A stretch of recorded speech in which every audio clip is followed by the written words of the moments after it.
Assalamualaikum warahmatullahi wabarakatuh dan selamat sejahtera Cik Man ucapkan kepada semua penonton yang berada di rumah dan yang berada di mana-mana sahaja yang sempat melihat CP-CP pun tak apa ataupun yang mendengar tempias suara Cik Man yang cukup merdu ini. Jadi bagi orang ataupun sesiapa korang yang baru buka TV dan tiba-tiba nampak muka Cik Man, maka korang berada di channel ataupun di rancangan apakah ini, maka Cik Man suka sekali untuk memaklumkan kepada semua yang sedang menonton wajah Cik Man ini, sekarang korang berada dalam sebuah rancangan baru yang bertajuk Jawapan Panah Cik Man.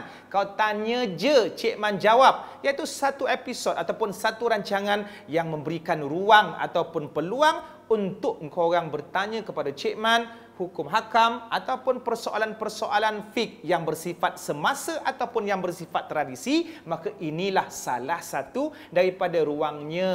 Banyak lagi ruang yang lain lah. Jadi alternatif yang kita ada, Allah bagi rezeki, maka boleh kita tumpukan pada rancangan ini. Cik Man nak kongsi satu hadis daripada Nabi SAW yang Nabi memberikan berita gembira kepada mereka yang menuntut ilmu. Man salaka tariqan yaltamisu fihi ilman sahalallahu lahu tariqan ilal jannah. Barang siapa yang menempuh satu perjalanan untuk menuntut ilmu, maka insya-Allah Allah akan memudahkan perjalanannya untuk masuk ke dalam syurga. Tapi Cik Man nak tempuh apa Cik Man? Saya dekat dalam rumah. Iyalah, daripada dapur nak pergi ke ruang tamu kan jauh tu kan. Alah, kau nak tidur malam-malam nak membuta tu dah terbaring, sekali lampu terbuka, ya Allah, perjuangan jihad fisabilillah. Kau panggil adik-adik kau buli, "Dek, tolong tutup lampu." Maka ini persoalannya tentang jiwa, sama ada nak ataupun tak nak. Maka itulah yang menentukan kesungguhan kita. Topik yang agak menarik yang kebanyakan orang tanya, nak zaman moden ini dengan peralatan moden yang canggih dan seumpamanya, maka kita tak lepas daripada perkara-perkara yang berkaitan dengan unsur-unsur yang moden juga. Hukum tanam gigi. Sebelum Cik Man huraikan lebih lanjut, saksikan video ini terlebih dahulu.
Alhamdulillah, kembali semuanya semula ke rancangan Jawapan Panah Cik Man. Kena pandai cover adik-adik untuk hidup. Baik, jadi sekarang ni tadi korang baru saja tengok apa ni video tadi kan yang Cik Man tayangkan tadi tu. Cik Man pun tengok sekali. Dia tengok proses tanam gigi lah, sebab tajuk kita pada hari ni tentang tanam gigi. Jadi benda-benda yang berkenaan dengan pergigian ni ada disebut sebagai implan.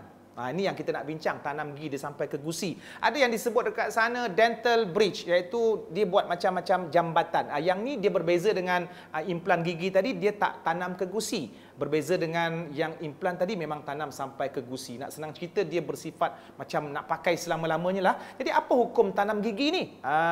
Hukumnya haram membunuh orang. Kalau yang tanam tu gigi Hadid, adik-beradik dengan Bella Hadid tu, dengar cerita gigi Hadid couple dengan Zain Malik, tapi aku tak pasti betul. Kita yang penting bukan Zain Saidin. So sekarang ni nak bincang tentang hukum tanam gigi. Baik, Cik Man nak kongsi kepada korang semua, netizen semua, sebagaimana yang sebelum ni korang mungkin pernah dengar di kuliah-kuliah yang lain, tapi kalau dalam program rancangan ni memang ini kali pertama. Satu benda yang paling penting sekali dalam perkara-perkara yang melibatkan rawatan ataupun yang melibatkan solekan ataupun yang mengubah anggota badan kita, kita mesti pastikan bahawa tujuan kita mengubah itu untuk apa. Jadi kalau tanam gigi ini tujuannya untuk berhias semata-mata ataupun untuk cantik semata-mata, maka hukumnya adalah ditegah oleh agama ataupun haram. Senang cerita begitu.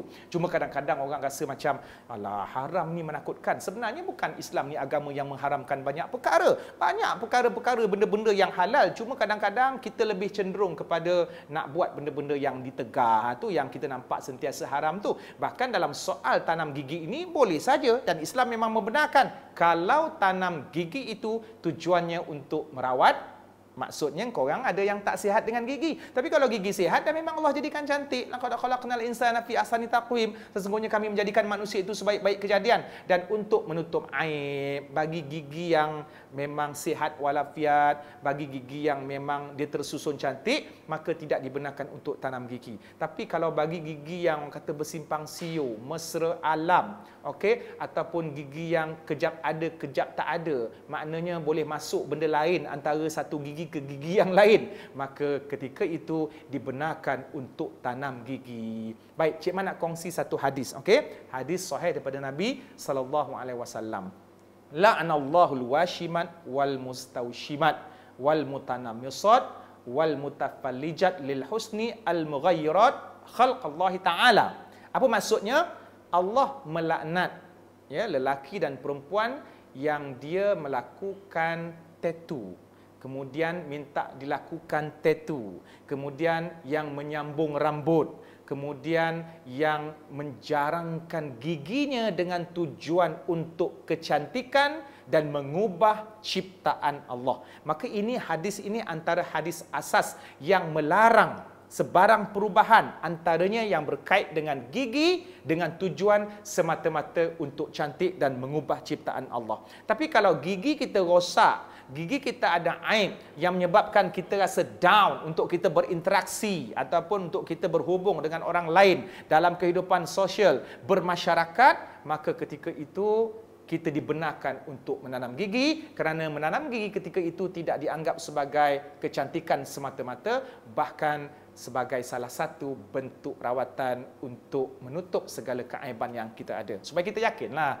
kita nak keluar daripada rumah ni kan, sekali buka mulut lari orang kan. Baik, itu kita dah jelas hukum tanam gigi dekat situ dan asas-asasnya. Kemudian timbul soalan-soalan daripada netizen ataupun soalan-soalan yang memang biasa orang tanya di media sosial. Cik Man, betul ke kalau tanam gigi ni kena cabut bila sudah meninggal dunia?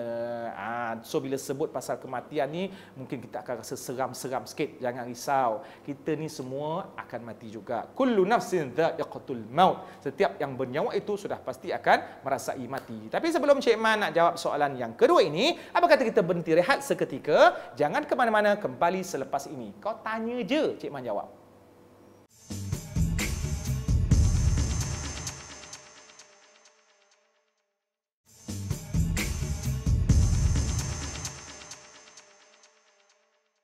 Alhamdulillah, korang kembali semula dalam rancangan Jawapan Panas Cik Man.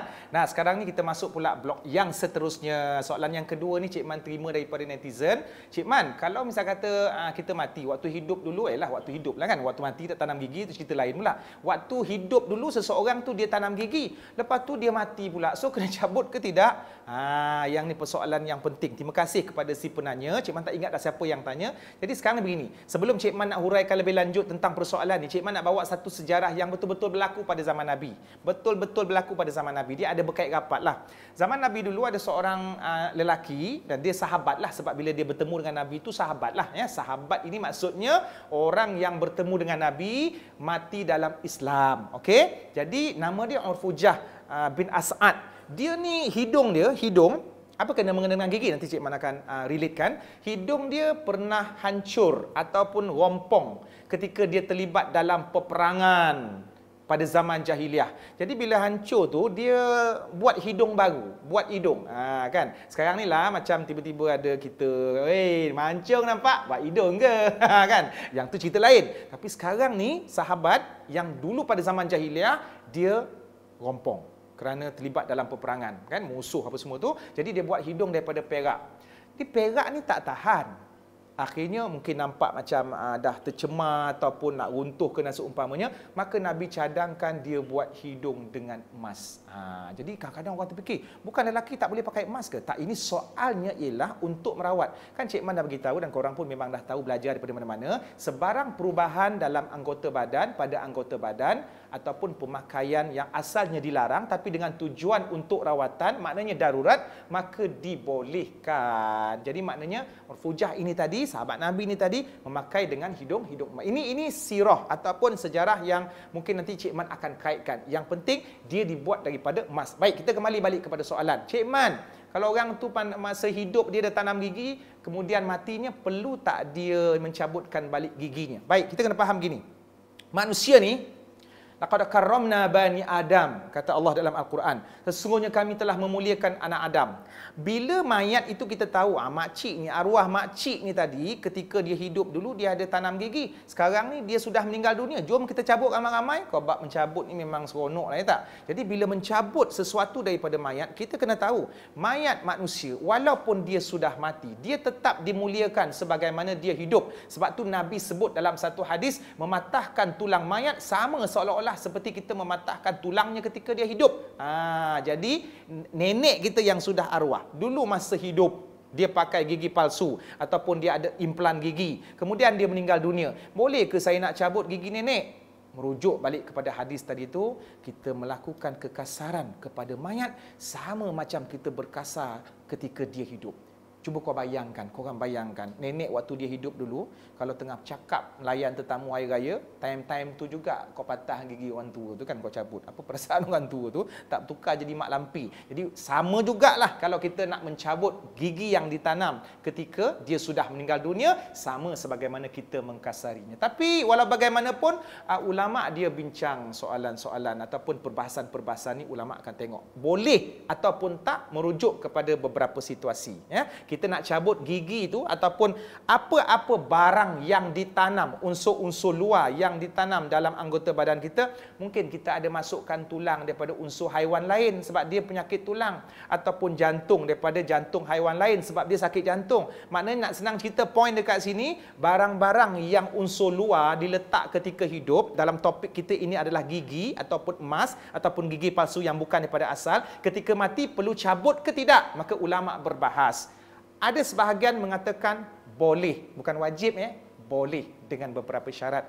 Yang pertama, benda yang ditanam itu nilainya besar. Nilai besar, ada orang tanam dengan gigi emas.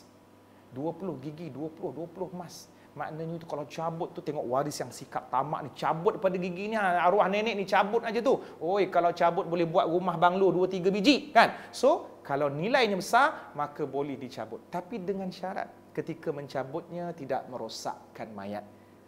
Sebagaimana Cik Man pesan tadi, ataupun yang agama Islam pesan, jangan mengapa-apakan mayat dan jangan bersikap kasar terhadap mayat. Kerana mengkasari mayat sama sebagaimana kita berkasar ketika dia hidup. Okey? Maka boleh cabut kalau bahan tersebut ataupun gigi tersebut nilainya besar, emas sampai berpuluh-puluh ribu, maka boleh cabut. Tapi boleh cabut itu bergantung kasar kepada mayat, mencemarkan mayat, menghancurkan mayat ataupun tidak. Kalau menghancurkan mayat dengan cabut gigi emas itu tadi, walaupun nilainya besar, mahal, tak boleh cabut. Ini kembali kepada prinsip supaya kita menghormati mayat. Itu satu kewajipan. Baik, itu yang pertama.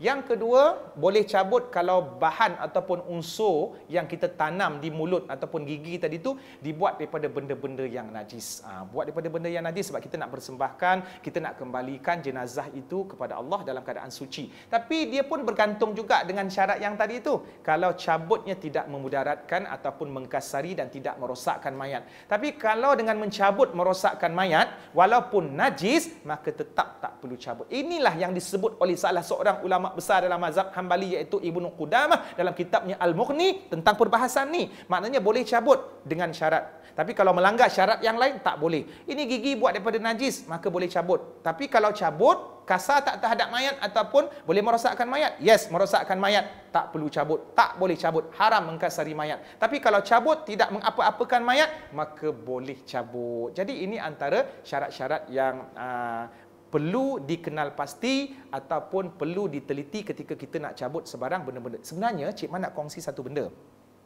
Kadang-kadang ada orang perasan ataupun orang tertanya, Cik Man, arwah nenek saya pakai gigi palsu. Okey. Contohlah, gigi palsu tu dia tak ada buat daripada najis, kemudian tak ada nilai. So ketika tu perlu cabut ke tidak? Okey, tu tak wajib cabut dan tak perlu pun sebenarnya. Tapi kalau kita biarkan, saya biarkan, ahli keluarga biarkan, waris biarkan, Contohnya waris terlupa. Itu timbul yang soalan yang satu lagi. Sub question itu, ahli waris terlupa nak cabut. Padahal boleh cabut, Cik Man. Adakah kita orang berdosa? Tak. Kau jangan risau. Dan adakah nenek itu akan dapat kesan? Sebenarnya apa-apa yang berlaku pada mayat tidak akan memberi kesan kepada si mayat di alam barzah. Contohnya dalam kes ini, dalam topik ini, arwah nenek tadi tu dia bawa sekali gigi palsu dia masuk dalam kubur. Adakah nanti mungkin akan menyebabkan malaikat muka nangkir lagi marah ke, mengamuk, kau pahal tak cabut dulu ni, nyusahkan aku? Tak ada dik. Benda-benda yang macam tu tidak disebut di dalam hadis. Kerana sesuatu yang berlaku pada jenazah yang bukan kemampuan dia, tidak akan ditimpa apa-apa perkara yang mungkin mendatangkan kesan buruk di alam kubur. Bukan disebabkan gigi palsu tu jenazah tu diseksa. Jenazah tu diseksa adalah disebabkan oleh amalan, sikap dan peribadi serta dosa yang dilakukan ketika di dunia. Jadi, kembali kepada topik, kalau ada gigi palsu ataupun sebarang bahan-bahan yang bukan asalnya daripada anggota badan yang asli, dimasukkan sekali dalam mayat, tidak dicabut, dibiarkan ditanam, adakah berdosa? Tidak berdosa dan tidak wajib untuk dicabutkan. Kalau sengaja ditinggalkan, tidak akan memberi kesan kepada masa depan mayat di alam barzah. Jadi korang jangan risau. So kalau ahli waris terlupa pun tak ada masalah. Kalau buat-buat lupa pun tak ada masalah. Kalau sengaja pun tak ada masalah juga, bergantung kepada, merujuk kepada perbahasan yang baru Cik Man huraikan. Okey, seterusnya ada soalan yang mungkin terlintas ataupun kita pernah terlintas berkenaan dengan Cik Man. Kalau kita nak kecilkan gigi asal untuk pakai gigi palsu, ataupun sarung gigi lah. Sekarang tu yang Cik Man kata tadi tu kan, banyak persoalan-persoalan moden yang berkait rapat dengan gigi ni sebab sekarang ni dah banyak alat-alat ataupun benda-benda yang moden. Jadi untuk menjawab persoalan ini, jangan ke mana-mana, kita berhenti rehat seketika, kembali balik lepas ni dalam rancangan Jawapan Paneh Cik Man. Jumpa lagi.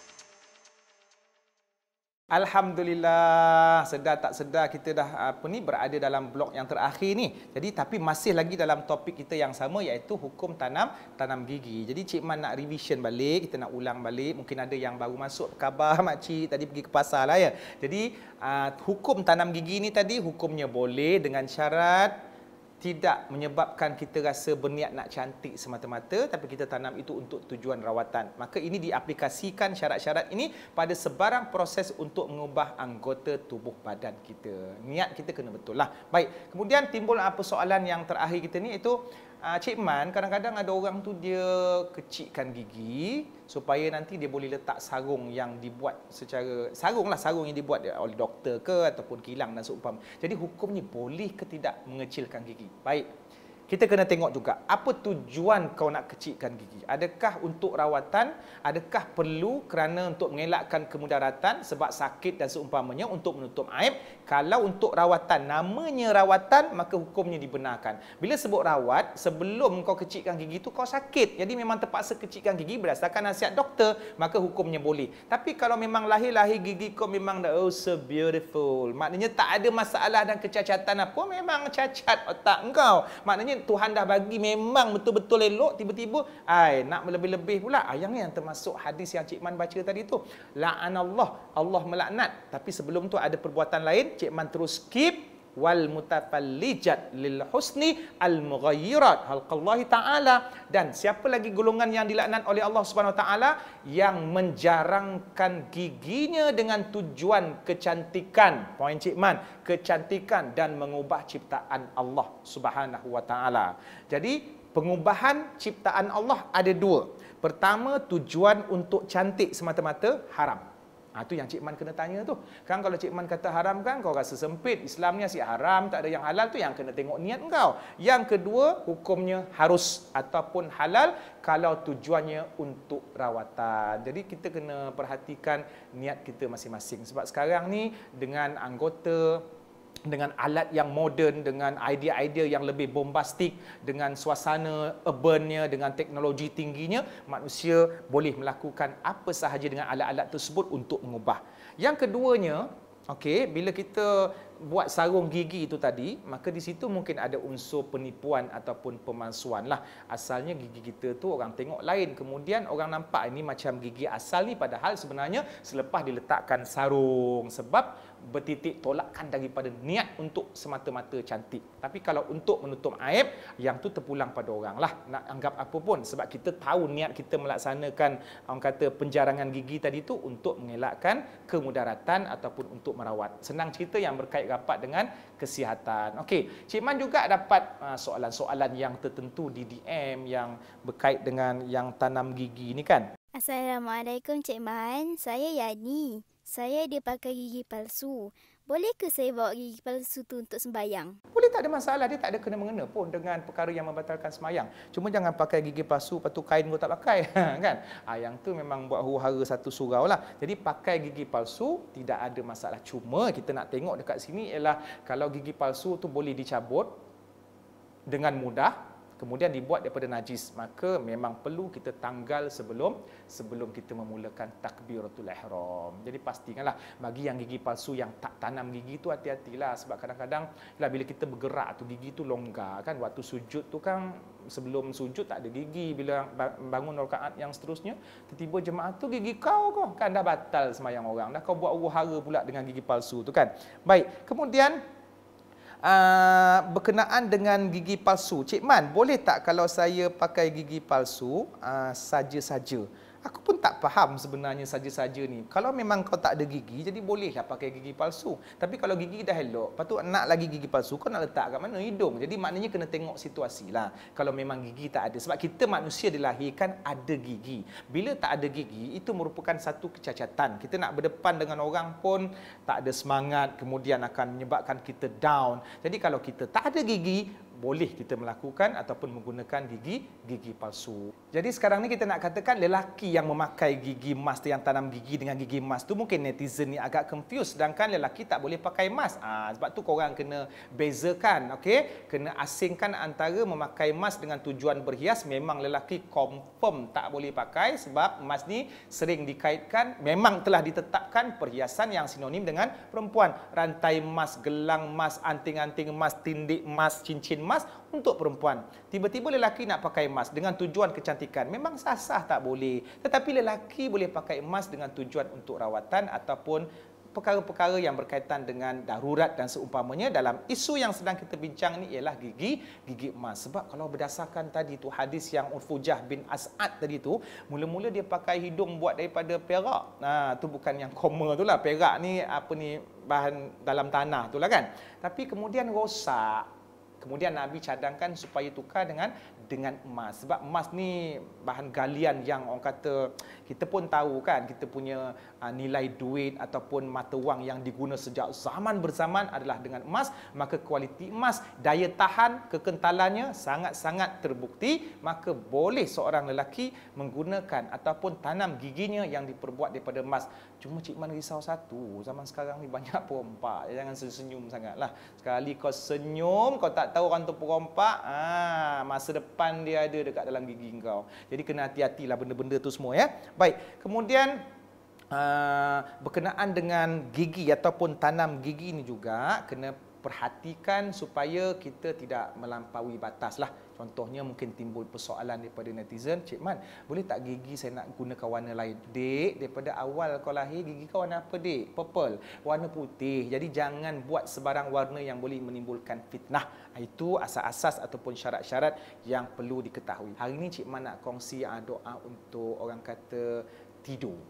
Doa tidur. Apa kaitan dengan gigi? Dia tak ada kaitan. Yang penting perkongsian ada manfaatnya ya. Baik, sebelum kita tidur, tak payah cabut gigi palsu pun tak ada masalah. Kita tidur sahaja, tapi kita mesti beradab dengan Allah. Kita doa kepada Allah, kita sebut nama Allah ketika kita nak tidur. Bangun tidur pun kita sebut nama Allah. Tapi kalau nak tidur tu kita sebut Bismikallahumma ahya wa amutu. Dengan nama Allah aku hidup dan aku mati. Kan? Manalah tahu tiba-tiba itulah tidur kita yang terakhir, maka kita bawalah ke alam barzah segala apa yang kita amalkan dekat dunia dulu. Kalau ada gigi palsu, itu aksesori tambahan. Baik. Sekian saja, sekarang sudah berada di penghujungnya. Kita akan bertemu lagi pada esok hari dengan topik yang berbeza. Kau tanya je, Cik Man jawab. Jangan ke mana-mana esok. pada waktu yang telah menjadi temu janji kita dalam rancangan Jawapan Panas Cik Man. Assalamualaikum warahmatullahi wabarakatuh.